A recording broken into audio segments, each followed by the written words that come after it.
मोटामोटी भाव आपणकर ये मौखिक परीक्षार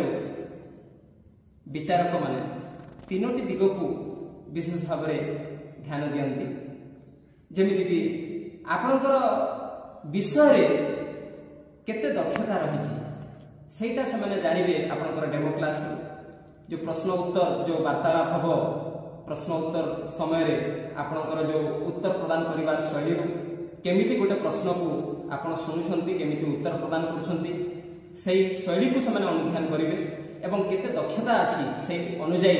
आपण को विचार करिवे। द्वितीय कथाटी होची आपण को भितरे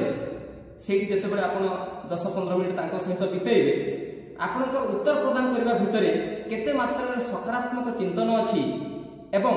गोटे शिक्षकर सबठारु बड़ गुणटी होची लीडरशिप क्वालिटी आपण भितर से लीडरशिप क्वालिटी अछि कि नहीं आपणकर स्वर लालित्य से विचार करिवे।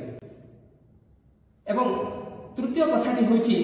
टीचिंग कैपेबिलिटी जेते बेले आपण उच्च माध्यमिक विद्यालय रे शिक्षकता करिवे गोटे सेक्शन रे 128 पिला बसिथिबे जदि आपण डेमो क्लास समय रे अति क्षीण स्वर रे सेठी जदि उत्तर प्रदान करुथबे सेटा अनेक समय रे नकारात्मक दिग को जाई थाए तेणु टीचिंग कैपेबिलिटी से अनुध्यान करेंगे। प्रथम कथा होची आपनक विषय केते दक्षता अछि द्वितीय कथा होची जे आपनक भितरे सकारात्मक चिंतन एवं लीडरशिप क्वालिटी केमिति अछि गोटे उत्तम शिक्षकर गुण धर्म अछि कि नाही से संपर्क रे आपनको माने से अनुध्यान करेंगे। तृतीय कथा होची टीचिंग कैपेबिलिटी को देखिए